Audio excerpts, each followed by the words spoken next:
Ah, galera, que beleza! Distância para o Palmeiras cair para 4 pontos com um jogo a menos. Temos aqui esse linha de passe bacana pra gente se divertir, pra gente curtir, se deliciar com os comentários, porque é o seguinte, hein? O Flamengo amassou o Grêmio. 1-0. Foi um placar mentiroso, galera. Foi um amasso, cara. 20 finalizações contra 6 do Grêmio. Cara, que chocolate. O gremista pode agradecer, tá? Foi um chocolate. Até a torcida do Grêmio reconheceu. Começaram a vaiar o Grêmio. É isso aí. Deixa o like, se inscreva aqui no canal e ative o sininho. As imagens são da ESPN Brasil, link na descrição. Como créditos, vamos acompanhar aqui as análises. Puxando essa disputa pelo título, o Flamengo vence 1-0, boa rodada para o rubro-negro, o Palmeiras empatou, já a gente traz o Palmeiras para a discussão. Jean Oddi, meu boa noite para você, a vitória do Flamengo num jogo que ele teve chance, o Grêmio se segurando. No fim veio o gol, entrar aquele placar magro, mas de um jogo dominante do rubro-negro. Jean, boa noite. É isso aí, boa noite a todos, boa noite ao Fã do Esporte. Excelente noite. A verdade é essa, assim, o primeiro tempo não teria sido exagero se tivesse terminado 3-0, 4-0 para o Flamengo. Foram 2 bolas na trave, o Everton participando muito bem do jogo. Então, foi um domínio completo do Flamengo, do começo ao fim. E quando eu digo do começo ao fim, eu incluo o período pós-gol marcado. Porque acho que isso também impressiona.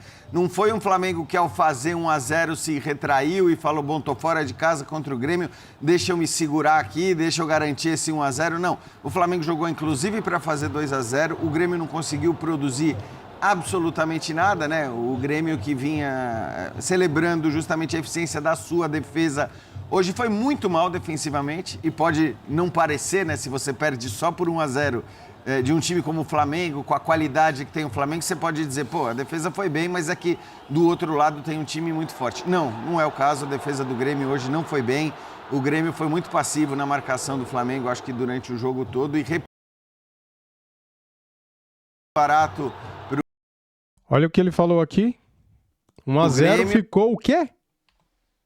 O jogo todo, e repito, 1-0 ficou muito, mas muito barato para o Grêmio e o Flamengo poderia ter feito mais. Acho que em vários momentos da partida o Grêmio não conseguiu ameaçar e dessa vez o Flamengo não desperdiça a oportunidade de encostar no Palmeiras por pontos perdidos, né? Porque a gente lembra que na última rodada o Palmeiras tropeça contra o Santos, o Flamengo abre 2-0 contra o Vasco e aí toma 2 gols no final e acaba deixando essa possibilidade escapar. Dessa vez não, o Palmeiras tropeça e o Flamengo vai lá e vence com autoridade, apesar do placar magro. Eugênio Leal, boa noite para você. Boa noite, Felipe Mota, companheiros. Essa é a questão, né? Ele não só encosta na pontuação, e eu trouxe aqui alguns números do jogo, 20 finalizações a 6. É algo impressionante. Se a gente for para uma estatística que é polêmica, alguns gostam, outros não, dos gols esperados, 2,71 a 0,26. 68% de posse de bola, 6 escanteios contra nenhum. Então isso tudo mostra a superioridade do Flamengo. Num jogo que historicamente é difícil. Jogar com o Grêmio em Porto Alegre, para o Flamengo, historicamente, é um jogo complicado. Isso é loucura, né? E ele transforma num jogo controlado. Ele ganha só de 1-0, mas como já foi dito aqui pelo Jean, poderia ter sido no primeiro tempo 2-3-0. E a questão é, ele encosta no Palmeiras em que momento? No momento em que o Palmeiras está rateando. O Palmeiras hoje, daqui a pouco a gente vai falar sobre isso. Vamos trazer, claro. Não conseguiu jogar futebol. Tem várias explicações para o jogo, a atuação não tão boa do Palmeiras hoje, ruim do Palmeiras hoje, mas não é só hoje, né? Vem sendo ruim nas últimas rodadas. Enquanto o Flamengo, mesmo desfalcado do seu principal jogador, que é o Arrascaeta, ele consegue encontrar soluções. É verdade, semana passada cedeu um empate para o Vasco, num jogo que parecia controlado. Sim. E esse empate gera ali uma instabilidade no final. Porém, o Flamengo vem conseguindo jogar no futebol, na média, melhor que o futebol do Palmeiras. Eu acho que isso que grita o momento. Ele vai... Olha aí, galera. Por isso que eu falo, cara, amasso. Isso aqui é amasso. O placar foi mentiroso, né? O Grêmio teve mais sorte que juízo. postando na tabela, jogando melhor do que o Palmeiras está jogando. Vitor Birner, a gente tem as estatísticas que vão de encontro ao que disse o Eugênio, um domínio amplo. Finalizações do alvo do Flamengo até poderia ser mais. A gente lembra que uma bola na trave não conta como finalização no alvo, né? Que pena. Até porque ela não entra. E aí Vitor, eu queria... É difícil chamar o Birner de Vitor. Eu chamo de Vitor Ernesto. Eu sei, mas Vitor Ernesto. Birner, mas saiu o Vitor. Vitor Ernesto. Que belo nome, Birner. Tudo bem? Boa noite pra você. Tudo bem, Mota? Obrigado. Boa noite a você, Jean, Eugênio. Boa noite ao Pedro, aos fãs de esporte. Você gosta do nome? Minha mãe, que tá lá em cima, que escolheu. Beijo pra ela. Eu acho que foi um jogo, não tenho que discordar dos colegas, de enorme imposição do Flamengo. O que me chama a atenção é que isso demonstra muito a força do elenco flamenguista, porque outro time que não tivesse Arrascaeta, Paquetá, Pulgar e Alexandre provavelmente teria sofrido para manter um padrão de jogo elevado como o Flamengo fez no jogo de hoje, com bastante alternativa, fazendo o jogo por dentro quando necessário, pelos lados também, se impondo com bastante sobra contra o Grêmio, como disse o Eugênio, que costuma ser um adversário jogando em casa que dificulta a vida do Flamengo. Vale lembrar que o próprio Flamengo do Jorge Jesus deu um baile no Grêmio na semifinal da Libertadores lá, mas só empatou antes da goleada que acontece no jogo de volta, né, do Maracanã. E o natural do campeonato é que o Flamengo tome as rédeas da competição, que o Flamengo jogue o melhor futebol, porque tem o melhor elenco, porque tem um grande treinador. Eu acho que o Flamengo só não é o líder do campeonato nessa rodada porque tem 2 ajustes a fazer. Um, por incrível que pareça, é a conclusão das jogadas. Ele precisa ter um aproveitamento melhor das chances criadas. E o outro, que apareceu em algumas partidas, que para mim tinha sido grande defeito, ou vem sendo grande defeito do Flamengo, é a marcação da jogada aérea, que, com o Felipe Luiz, era uma arma letal. É verdade. Se não toma aqueles 2 gols lá do Vasco, né, o Flamengo hoje estaria a 2 pontos do Palmeiras com um jogo a menos. Mas vamos passá-los, vamos ultrapassá-los, vamos acreditar nisso, né, cara? Tem um confronto direto daqui a 13 dias. Do Flamengo para fazer gols e também tinha um trabalho defensivo muito consistente. Acho que essas 2 questões vão ser resolvidas. A da finalização, naturalmente, pela qualidade dos jogadores, confiança e resultados. A da bola aérea pelo trabalho do treinador. E a tendência, se nada diferente acontecer, é que o Flamengo joga o melhor futebol do campeonato. E o Flamengo, por ter o melhor elenco, é o time que tem mais chances também de ser campeão. Já que você falava do Palmeiras, que é o único concorrente direto. Quero te ouvir também, Pedro. Aliás, muita gente na live do YouTube. Então, like, vamos fazer o Linha de Passe com a gente. Boa noite para você. A vitória do Flamengo, que tira aí 2 pontinhos para o Palmeiras, Pedro. Tudo bem, Felipe? Um abração a você, Eugênio, Jean, Vitor, a todas as mães que nos assistem e a todos aqui que nos assistem no YouTube também. É chovendo molhado, o Eugênio já falou, Jean, Bini, o amplo domínio do Flamengo. Agora, o que me chama a atenção é que esse amplo domínio do Flamengo, que é um amplo domínio e com muito controle, que poderia ter sido 4, não foi 4, foi 1, mas ele tem um tom diferente. E é claro que nem acho mais novidade, confesso, desse Flamengo dos últimos anos, a tranquilidade que ele tem para se impor, seja no Beira-Rio, seja na Arena do Grêmio, territórios tão hostis para ele tanto tempo. Agora, o Flamengo, nas últimas partidas, a gente pode citar o empate com o Vasco e o jogo contra o Estudiantes em La Plata. E alguns jogos anteriores, o Flamengo ele vinha jogando um bom futebol, mas sempre tinha um intervalo de 20 e 30 minutos em algumas partidas que o Flamengo perdia, de certa forma, o controle. Então ele negociava muito com risco, né? Que aí ficava muito aquele termo tal da trocação. O Flamengo trocava demais. Ele escapa de tomar alguns gols em alguns jogos, pela qualidade ele dilata um pouco o placar e fica uma sensação que era um amplo domínio muito diferente. O Flamengo ganhou jogos com uma diferença maior do que hoje, mas que não teve o controle que teve hoje. Então acho que a boa notícia é que hoje o Flamengo, com desfalque de algumas peças importantes também, que ainda vai ter em alguns momentos, Arrascaeta, Paquetá, ele controla com uma facilidade que eu até, de certa forma, fiquei um pouco surpreso pelo que foram os últimos jogos. O Flamengo não jogou no meio de semana, né, aqueles minutos ali antes da confusão, não dá para considerar um jogo. Então, talvez um pouco ele descansado, apesar das viagens. Teve fôlego para controlar o tempo inteiro. Não foi aquela coisa que o Flamengo passou em alguns momentos, que era controlava 1-0, aí depois negociava, chamava o adversário, ficava passando por um certo sufoco que não precisava, hora tomava gol, hora não tomava, e depois resolvia quando matar o jogo. Hoje não, hoje ele controla o jogo inteiro, tem uma bola do Carlos Vinícius, tem uma bola da Zuma ali, mas é muito pouco. Ele não teve risco ali contra um Grêmio hoje. O Grêmio hoje teve muito mais lamentável. Então, acho que essa, para além da vitória, tem a preocupação, sim. Estou com o Birne, precisa finalizar melhor quando o jogo se apresenta. Não é simplesmente o desempenho da defesa do Grêmio. O Flamengo tem condição. Para pontuar isso, claro. Essa percepção que a gente tem, e eu também tive olhando o jogo, mas eu quis olhar o número aqui do campeonato, não claro. O jogo de hoje. O Flamengo tem o segundo melhor percentual de aproveitamento das finalizações. Converte 13,7%. À frente dele, só o Botafogo com 15,3%. E o Palmeiras vem logo atrás com 12,7%. E é louco que hoje... Só uma coisa, essa estatística leva em consideração todos os chutes. Percentual de independentemente chutes de onde são, gols. se estão marcados, se o jogador está livre na área ou fora da área. Não. Mas eu acho que ela Porque o Flamengo perde grandes chances. Não, e ela também não traduz, às vezes, um Flamengo que chega demais e às vezes não cria a chance clara. Está muito ali de imposição.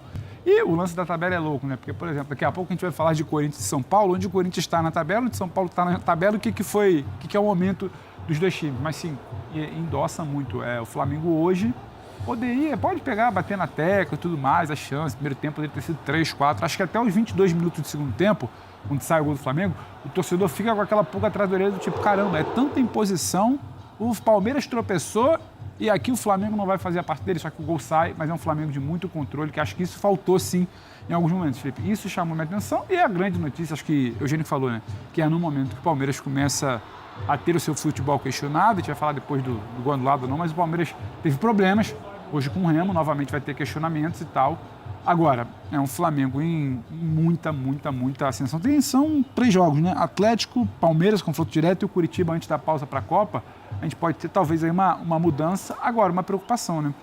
Sem Pulgar, sem Paquetá, agora sem Everton Araújo suspenso e sem Jorginho. E que o Jorginho... Calma, emocionado. Calma aí. Lucas Paquetá e o... Caramba. Eric Pulgar, cara, os dois vão voltar. Calma aí, eles vão voltar, galera. Agora, no meio de semana, tem um jogo pela Copa do Brasil, quinta-feira contra o Vitória, e eles serão relacionados. E para o fim de semana contra o Atlético Paranaense, eles vão entrar em campo e vão jogar, né? Já que Jorginho e o menino lá receberam o 3º cartão amarelo, né? O Everton Araújo, eles vão entrar e serem titulares contra o Atlético Paranaense. Calma aí, rapaz. Joga de bola hoje também. É uma grandeza como conduz, como sabe. Os dois lá de trás, Ortiz voltando a jogar bem, importante, Léo Pereira, mais uma vez, o Ortiz especificamente voltando a jogar bem. Agora, o Jorginho, para mim, grande nome. E está suspenso no próximo jogo. Everton Araújo está suspenso no próximo jogo. Paquetá ainda voltando de lesão, né? O Pulgar a gente ainda não sabe se vai poder estar. O Flamengo não tem exatamente essas opções. O De La Cruz sempre é incógnito, não está jogando, não está 100%. Então, só esse senão do Flamengo para sequência do campeonato. Cruz essa boa chance, né? Lembrando que o Flamengo tem 3 jogos, um deles pela Copa do Brasil, até a partida do dia 23, quando Samuel Lino não pode perder um gol desse, né? Olha isso. recebe o Palmeiras. A gente claramente vai falar bastante Não pode, né, Samuel Lino? Pelo amor de Deus, cara.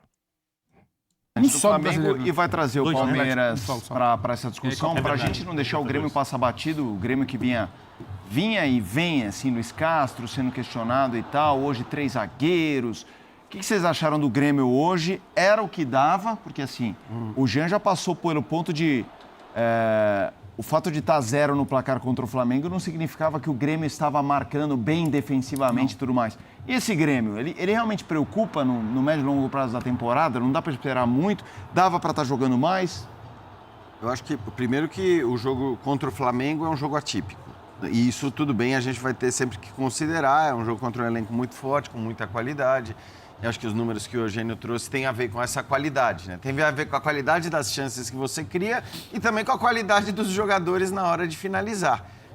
São jogadores muito bons. Então, é normal que você sofra mais contra o Flamengo. Agora, o que me impressionou foi a passividade até mesmo do seu treinador no momento em que o Grêmio estava tomando aquele baile que estava tomando. Porque era um baile ali. Na metade do primeiro tempo, a impressão que dava que o jogo não estava 2-3-0 na metade do primeiro tempo, muito mais por sorte do que por juízo, né? Eu acho que você não criar contra o Flamengo, e não criar tem sido um problema para o Grêmio, eu acho que de maneira geral, né?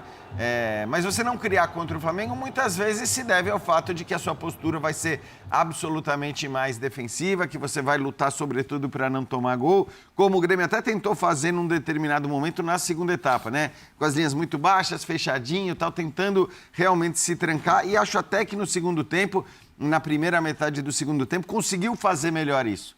Tivesse feito isso no primeiro tempo, onde não tomou gol, talvez as críticas à atuação do Grêmio nem fossem grandes, porque, cara, é o Flamengo do outro lado, né? E mesmo que você se defenda bem, a chance de você tomar um gol como o Grêmio tomou, né, são normais.